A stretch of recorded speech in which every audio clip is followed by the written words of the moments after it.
Good. So Islamic concept of God, basically, right?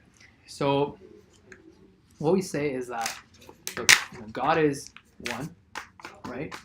And that really means really, really one, right? And meaning, so he was there forever, right? And he has many different attributes. Part of those attributes are that he creates, right? So actually, I think a good way for me, what I find beneficial is just to give you the full story of like where did we come from, right? Sure. So I'm going to try to speed that up as well. So the idea being that, okay, at some point in time in the history, there was only God, right? God has been there forever, right? He created various creations, and at one particular time, what happened was there were angels, right? So angels are a creation of God. They do not disobey God. So they do as they're commanded. They don't have any free will. They worship God, yeah. Right? So they don't have any free will. There is a different type of creation of God, which is called jinn in Arabic. Right. They're essentially made from fire. Right? Some of them obey God. Some of them do not obey God. That's different, yeah. Right? So some of them are even Muslims. Some of them are Christians. Some of them are Jews, so on and so forth. Right? So that's the whole parallel universe. Right? Right. But this specific point in time that I'm describing, there were angels, and there was one jinn. Okay, so he was very much honored, and he was in the company of angels. Right. This is Satan. See, this is Satan. Right. Yeah. Right. So God told angels, and obviously Satan as well, that hey, I'll be creating men out of clay. Yeah, out of clay, and they will be succeeding on earth. Right. So angels, because they understood the concept of man and that he would have free will and so on and so forth, they said, why would you create them and we always obey you, we always praise you, and he will basically cause corruption and murder on earth. So God told them, hey, you know what? I know what you don't know. Right? And they accepted that, but because, we cannot ever comprehend the wisdom of God. Yes, there is some evil, short-term evil that comes out of men, but there's a lot of good that comes out of it as well. And that also shows you the perfection of God. Right? Because look at that. He's able to create people or creation that's deprived or that does not have free will. He's also able to create creation which has free will, but in a way that they cannot bypass the will of God. Right? So even though I have will, I can choose what I need to do, but that will is under the will of God. Right? So in that sense, for example, we believe that nobody can harm or benefit me except by the permission of God.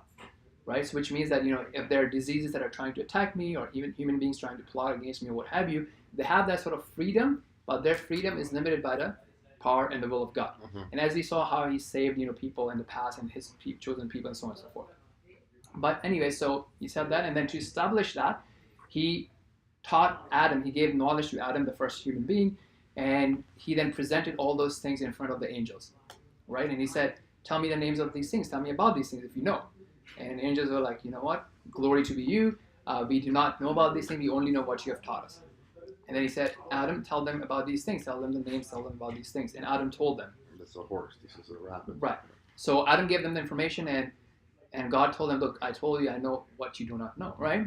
And then he ordered them to prostrate to Adam. Right? To prostrate to Adam. That's not a prostration of worship. That's a prostration of honor. Because at the end of the day, they're doing that not because of Adam. They're doing that to obey God. And angels did that, right? Now Satan, who has a free will, started getting jealous, right? Because before it's just angels and me, I have all this status, and now, right? And he disobeyed God, right?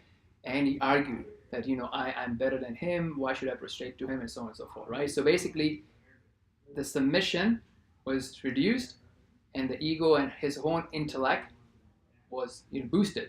So he argued, he did right, and God said, what's going on? So he didn't apologize or anything. He just kept arguing, right? And he said that, what? Do not destroy me. Give me time, and I'll show you that this people, his progeny, would not be of the grateful ones to you. God said, fair enough. So you have respite till the last day, right? And whoever follows you, you and the followers will be thrown into hellfire.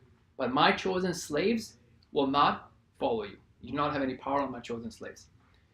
So far so good, right? Then God told Adam, and he created a wife for him, right? Again, so that sort of bonding and love existed in pre-world time as well, right? So as we were talking about earlier, it will be in the after death as well. Right. Yes. So he created a companion for him and he said, okay, you know what? Now this beautiful garden of paradise, you guys eat, drink, enjoy here. You don't have to work, don't have to worry about anything, but just leave this tree.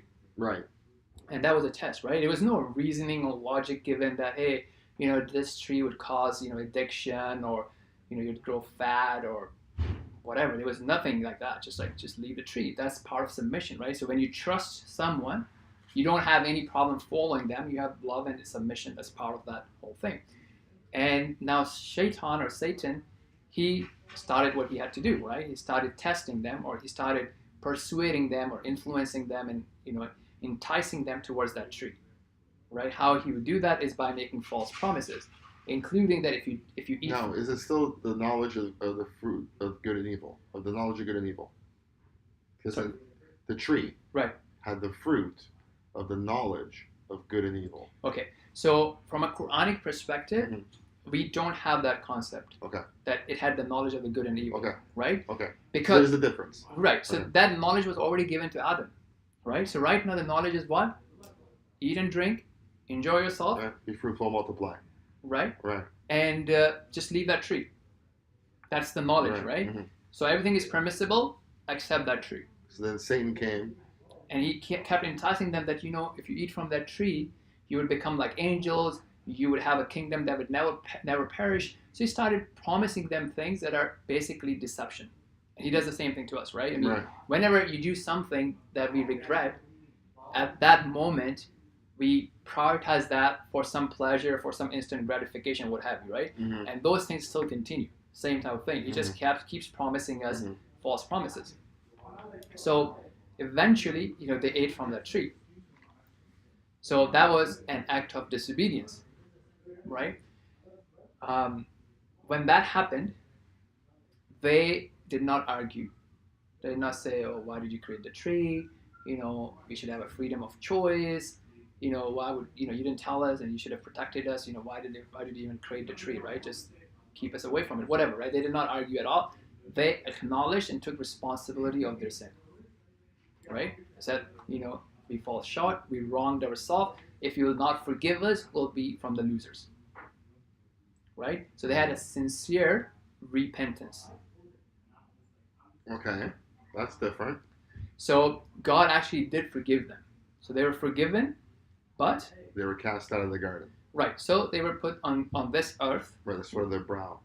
Sorry? By the sweat of their brow, they will have to till the earth. Yeah, so we don't have that specific detail in there, right? The point, what we have been told is that, you know, they were put on earth, and Satan was also put on earth, and God told them that, you know, live on earth, and whoever will follow my guidance will have no fear and no grief, right? And then you'll be returned back to the paradise. But whoever disbelieves in me, deny my words, does not follow it, they have the consequences of hellfire, and they will live in it forever. Okay, so that's the beginning, right? After that, God sent down various prophets and messengers to remind people how to worship God and to take them away from the false, deceptive promise of Shayateen, or Satan and his followers, right? And so they kept, you know, growing and what have you. And over time, obviously, Abraham came, right? And then he eradicated all the idol worship and so on and so forth. His children, his progeny, then all the way up to Moses, right? So Moses came. So all the prophets were calling the same thing: worship God. Nobody was calling to the worship of the prophets themselves, because, you know, they are all human beings like you and I, in a physical sense. But from a spiritual perspective, they are actually speaking on behalf of God. They're speaking and implementing on behalf of God. Right. So from these prophets and messengers, the laws differed, right? The physical laws differed, like in terms of what you can eat, what you cannot eat, you know, how many times you have to pray in a specific manner. All those details varied. Sacrifices. Yeah, so these things, small details varied, but the essential goal was that God is God, we are human beings, we are under his command, we are his servants, so on and so forth. So each prophet also came to his specific people, right? So the verse about, like, you know, I've been sent to the lost sheep of, Israel, right? So that notion is that, okay, those messengers are for their specific nations, right? Not for people outside of that nation. So anyways, so they came. So Moses came, he had his law. Then Jesus came, right? So everybody that believed in Moses was supposed to upgrade to Jesus. Right. Jesus showed them the miracles, so on and so forth. Mm-hmm. Again, he was never calling on the concept of Trinity. That was something that was invented later, Mm-hmm. right? His call was to the call of worship of God, Mm-hmm. right? And that's what he was calling for. He also has a prophecy about, his brother or the next prophet coming in from the Arabs, right? So Yeah, you have to show me that. okay, Yeah. cool. So I have some references, I can show you Mhm. that. So the whole point being that, so that was the whole thing, right? Mhm. Now, but the notion is that, look, God is the only one worthy of worship. Mhm. He's the only one who is all hearing, All knowing, all seeing, omnipotent, all seeing, yeah, right? Which all means powerful. that this conversation that we are having is only being heard by God, Right. not by Muhammad, not by Jesus, not by Moses. Right. My next word after 15 minutes, what it will be is known by God only. Right. Right? So if I need to ask something, so I can say, hey, can you pass me the pen? Right? That's not a problem because you're able to physically do that, right? But if I want, God, you know what? Bless me with the right information to pass on to Hobo, right? It's injustice if I say, oh, Muhammad, inspire me to say the right words to God, to Hobo. Right. That's the injustice against God, right? Because only God is the all-hearing one. Only God is the one who can fully help me. Nobody else. Yeah, right? that was always my problem with Catholicism because we pray to Mary. Exactly. Why are we praying to Mary? We're supposed to be praying through Jesus to God. But that's the thing, not even through Jesus, right? Just you're taking it to another level, right, with the same type of question. Well, if I'm saying why we have to pray to Mary to speak to Jesus for him to have a chat with his dad, right? We could just go to Jesus and he'll go to the Father. Exactly. On our behalf. You're taking it that step away and go, then why Jesus? Exactly. But if you think about it, the reason why it went to Mary, right, is because once you create that exception, there's always going to be the next person closer. Well, then you start praying the saints. Exactly. That's exactly what's going to come. I lost my keys. I'm going to pray to Saint Michael of right. Whatever. That was the exact name I was going to say. Right. No, yes, I'm following. Yeah. Yeah. So and that was always my problem. So once you create one exception, it's always going to keep continuing. Mm-hmm. Next, right? Right. And then okay, so because now in my time, recent time, this was this saint, or I was close to this thing, maybe Mother Teresa, what have you, this and that, and you just keep going on, right? Always kind of create exceptions. So I don't know if I'll trail you off, but so when Constantine had his council, 300, whatever it was, and they came up, they brought across, they finalized what's called the canon, so the 66 books of the Bible as we know it today, and then they solidified the concept of the Trinity through the Nicene Creed. I believe in God the Father, Almighty, Creator of heaven and earth. I believe Jesus Christ, His only Son, our Lord. Is that because that Rome was a pagan society with multiple gods? You had to still like the centrality of a God being one. So trying to find a way to infuse a tri-being to appease also those who believe in multiple gods, at the same time saying God is one and causing a confusion. Right. So I personally do not know the intentions or what led to those influences. But that's what occurred. Right. Yeah, but why did it occur that way? I don't know. Right. Right? I mean, that's a deeper discussion in itself. Right. But one thing I know, in general, it's easier to persuade human beings by another human being. Right? Yeah. And that happens a lot in all different cultures, right? If you take a look at Indian culture, if you take a look at Buddhism, what have you, it's for some reason it's easier for people, because I guess one way of thinking about it, and I'm just this is my own thinking process. One way of thinking about it is just celebrity culture, right? It's easier for people to get around a celebrity, right? And also, Donald Trump. Yeah, there you go, right? Yeah. So from that angle, and also from a Satan's perspective, right? Because he's also trying to influence us. Of course. Yeah. Right? And the best thing that he can get away with is this, right? If he can detach us from the Creator, say, look, I told you they're not going to be thankful to you, and he can connect us to a human being, regardless of how righteous that human being was, boom, he's done, right? Then nothing else matters. You can be very good, very kind, you have a lot of social charities going on, no problem, right? But He's just connected you with the Creator. I'm not putting words in your mouth. Right. But it sounds to me Mm-hmm. that Christianity, as we know it today, has been corrupted by the devil. No, I mean, I would say it can be influenced. Influenced. Oh, okay, better word. Right. Yeah. So even though a Christian thinks I am worshiping the one true God, Satan put these intermediaries, good word, thank you, in between. Yeah. That is making us not do that, or us Christians not do that, but they still believe they are. So they're ignorant. Exactly. Actually, that is the word that God uses for them. Pardon? That is the word that God uses for Christians. People of the book. Well, so people of the books are Jews and Christians, right? Right. So now Quran has two distinctions, especially at the time of the Prophet Muhammad, right? That there are people, so the first chapter that we have, and that applies to Christians, that applies to Jews, that also applies to Muslims. She bought me this, by the way. I wanted to show it to you. So that applies to all three, right? And there's two types of people. One are people who have good intentions, but they're misguided. Right. As you said, ignorant. Ignorant, right? Yes. And traditionally speaking, that in general, it applies to Christians, as you said, right? But not Jews. No, and Jews in general, not all of them, in general, there is a different word that's applied to them, and that is people who have knowledge, but they don't obey. So they're so yeah, okay. So for example, Satan, he had knowledge, right? Yes. He didn't obey. Yeah, he knows. Yeah. Right. So Jews, I mean, even from a biblical perspective, like Moses told them to do this. Mm-hmm.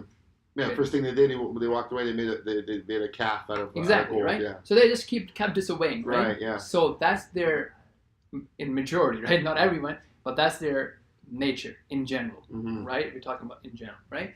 Christianity, I mean, God says in Quran clearly that the closest to believers are Christians. That is because of them are people who fear God. When the verses of God are recited to them, they realize the truth, their eyes flow in tears, and they, believe in their Lord, right? Because it's just that they had the full intention, right? I'm ready to submit. It's just that's all I know. And when you give them the light, it's like, yeah, that makes sense. And, the ones that are true and sincere of them, there's no problem for them to, jump the ship. Take just the like step forward. Just like how they did from Moses to Jesus, right? Right. Because we don't have any associated with personalities, right? I mean, fine. I mean, Moses, that's all we know. That's it, right? Because those are Muslims too, right? People who are following Moses, they will be in paradise, because that's the law. When Jesus comes, you upgrade, right? And Jesus said that today you would be with me in paradise. Exactly. Yeah, okay. And then when Muhammad comes, then you upgrade as well, right? Mm-hmm. So that's the whole thing. So that's so basically right now we're just still talking about Islamic concepts. Yes, right, yeah. Right. So this is only God, right? So now He has basically put us here. There's going to be different tests. We will be eventually returned to Him, right? And we're going to come to the concept of salvation. But essentially, this is the understanding of God, right? Now, part of that understanding of God is that God has two types of will, and that's a very important concept to understand as well. God has two types of will. Will, right? So, for example, God does not want me to steal and cause corruption on earth. That's the will of God, right? But it's a will of God that's not enforced all the time. Okay, because people do steal and right. do so cause I do corruption. have free will to do that. Right. Right? But let's say I want to steal, your car, right? Mm-hmm. Actually, my car got stolen like a month ago. It actually got stolen from my parking here. Wow. Right? And I got it back in a week. Right? I mean, obviously, police have. Apparently, it's very easy to steal cars in Toronto. They don't have time to actually go after thieves, by the way. Okay. It's like, it's just up to you. It just depends on who stole your car.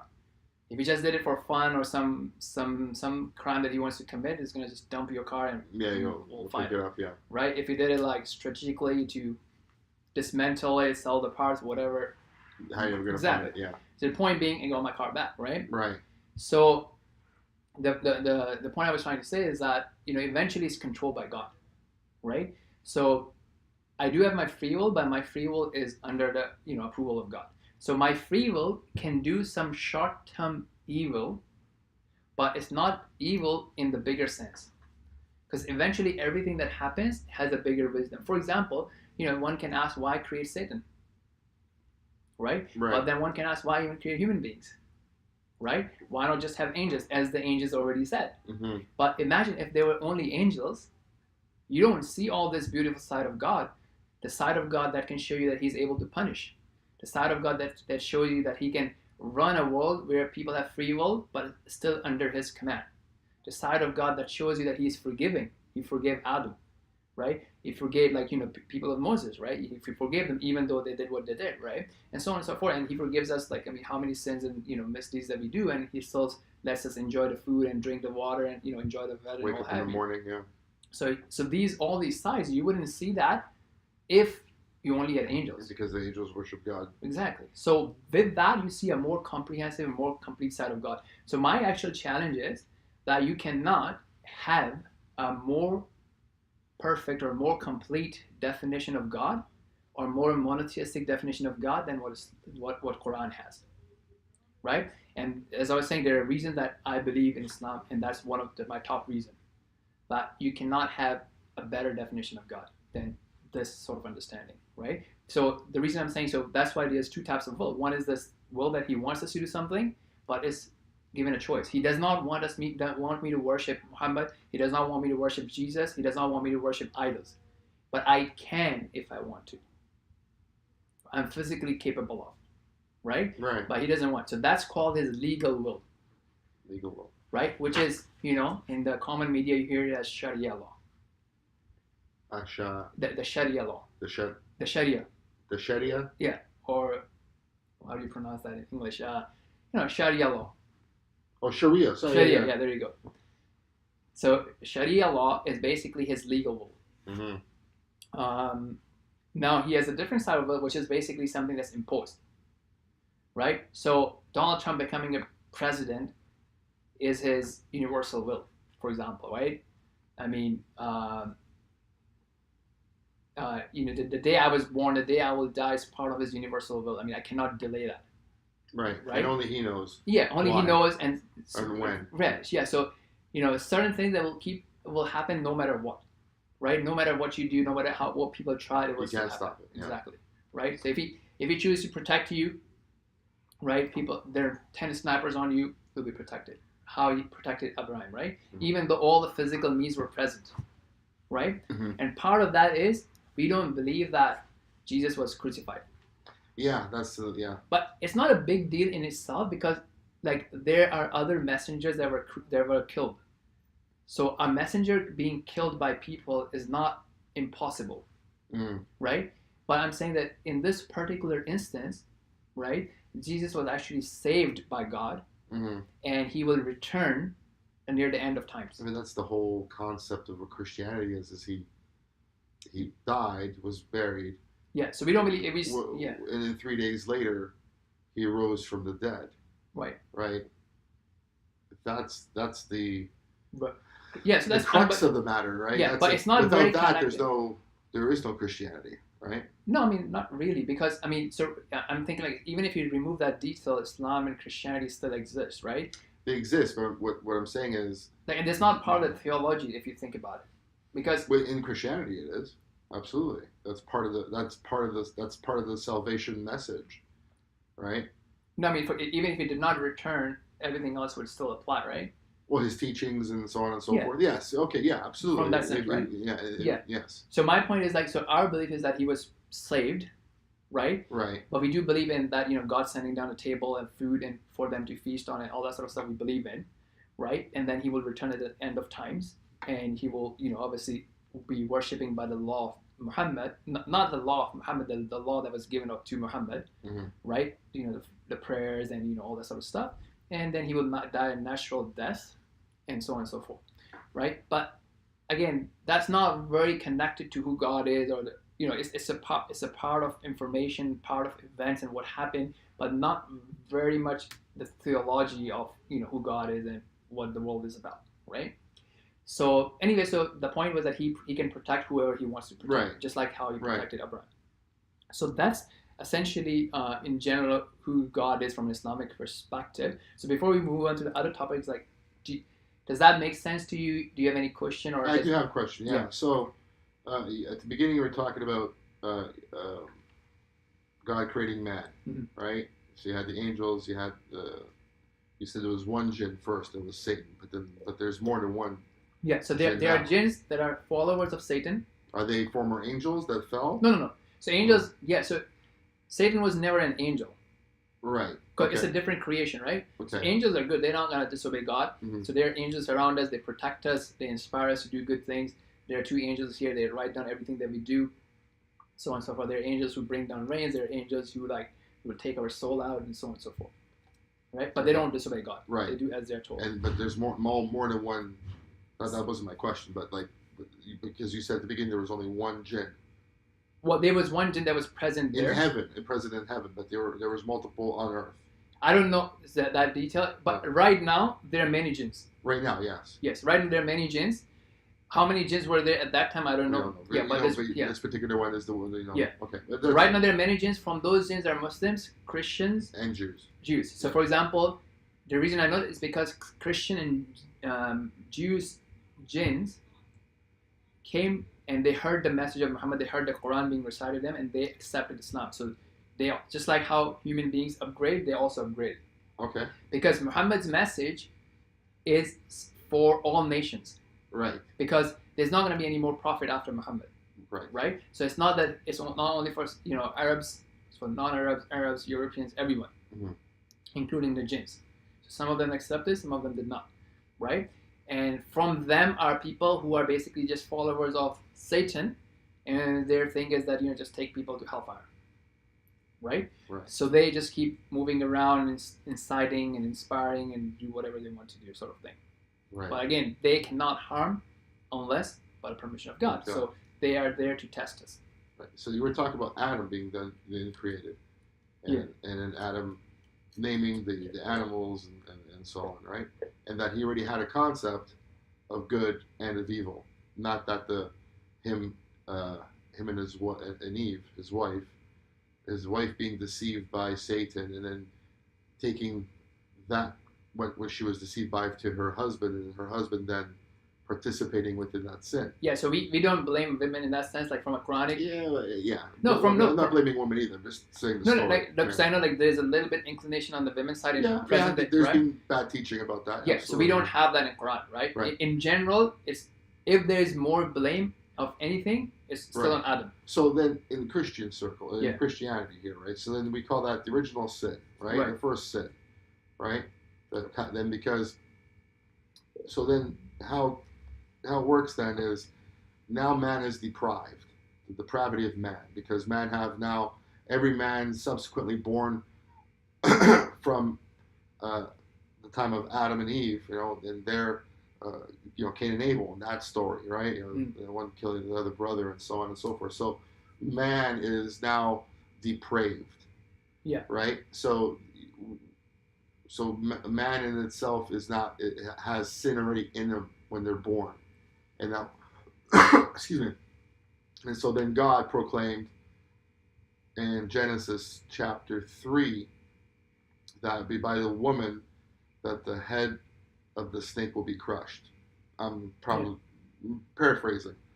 And so within Christian teachings, that is God prophesying the birth of Christ later, who will then defeat Satan, will conquer death, right? And so now our death, we will no longer be going. We have now a mediator, a person that. So us being sinful as human beings, right, who receive Christ, are then made what they like to say white as snow. Right. So our depravity is then So when God, who, if you were to be speeding down the street and doing 80 in the 60, and a police officer pulls you over and writes you a ticket, and you take this to court, and and the judge says, "Were you speeding?" and you say yes, the judge is going to just keep on saying, "Okay, well then pay the ticket," right? Yeah. But within Christian circles is, yes, he did sin, right? But then he believes in me. He is now one of my sheep. And so now God, the Father, looks at you through the lens of Christ and sees that you are with Christ. And so then you have been forgiven through his sacrifice. Right. And you can enter into the kingdom of heaven. Right. So let me give you an Islamic version of all that. Yes, please. Okay, good. So there's two ways of thinking about it, right? One thing that we studied. But that all falls from the fall of man. That's what I'm saying. Yeah. Right. So one thing that we studied in math and university is like, any false assumption, right, can prove any other false assumption, right? So if you have if you accept anything that's false, then I should be able to prove a whole bunch of false things from there. Right. Right? So that's one way of doing that, which is, as I was saying, like, once you make that exception for Jesus, you can make that exception that, okay, why ask for Jesus, not ask, Mary and then Saint Michael and so on and so forth, right? So that's one thing. A false thing would lead to false thing, right? So that's one way of thinking, like, okay, if I take these assumptions, right, of this worldview that you gave me, then that would imply this, and this, and that, and some of these implications would be like so obviously untrue. Mm-hmm. So this can say like these assumptions cannot be true, right? The way I'd like to do it is as I said earlier, to give you the Islamic version of these things, and Islamic understanding of those things, and then you deciding which one makes sense. Because essentially, I'll come to this, like, how do I know Islam is the truth? And I'll come to that, but the essential thing is that your heart will tell you.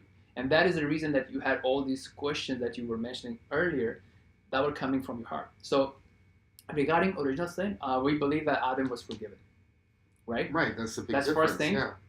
Second thing is, no man carries the burden of others. No man carries the burden of another. Right? So that is not from a fair God, right? And then from Islamic perspective, a child, when he's born, he doesn't have any responsibility because he's not able to distinguish the right from the wrong. So from an Islamic, perspective, like, he's not required to pray or fast until he reaches that age of innocence is over. Distinction, right? Right. So from that angle, like, there's no sin that we are born with, right?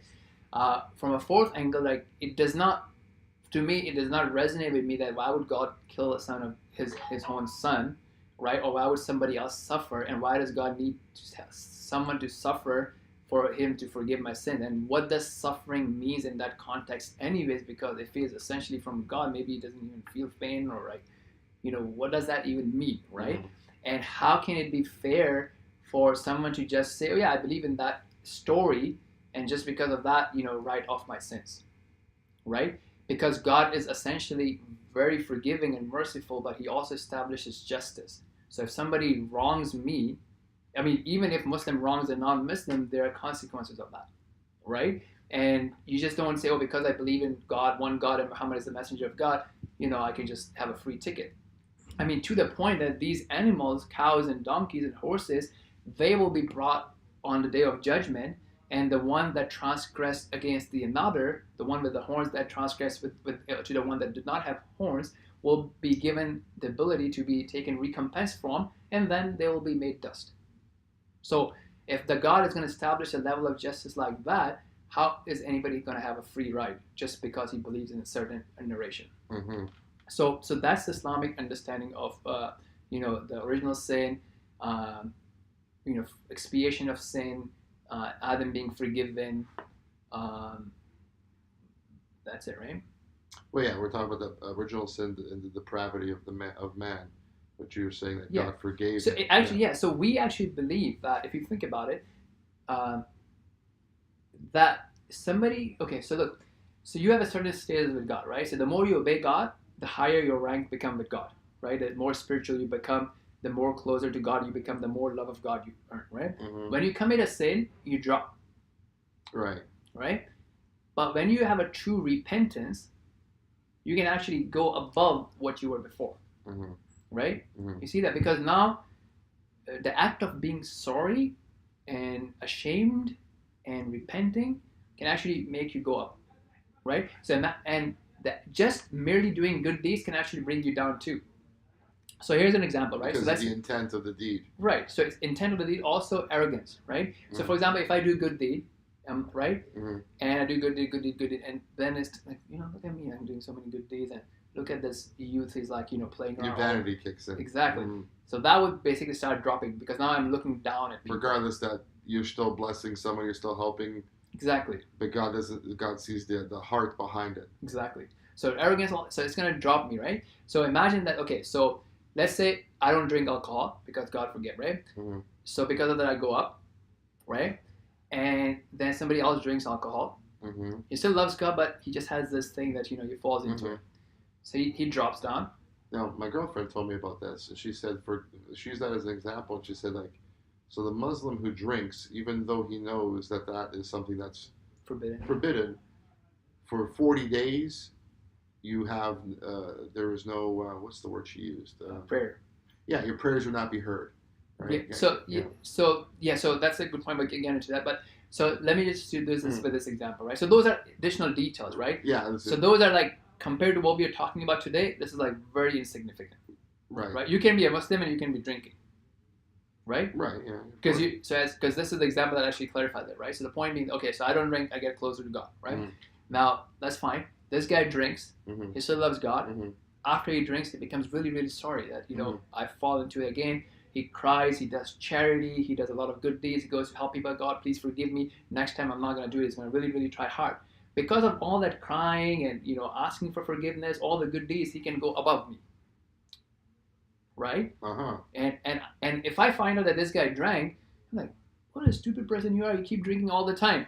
Boom, I go down again. You go down, right? Because you're judging. Now I'm judging him. I'm looking down at him and all this sort of stuff, right? And who are you to say? Yeah. Exactly. I can advise him, mm-hmm. but if I'm looking down upon him, that's a different thing, right? Yes. And he can try hard, and maybe he'll fall down once again. He does the same thing again, right?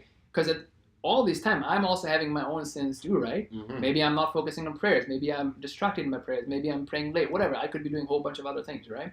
So everybody would have their own things. So the point being that, this is, again, we're talking about the original sin. The point being that after repentance, somebody can actually be better than what they were before the sin, right? So we don't have this notion of that, Adam dropped down from his status or what have you, all sorts of. Same thing with Moses, right? He killed a man accidentally, what have you. He repented. And well, and it's like the first church I ever started attending, their teaching was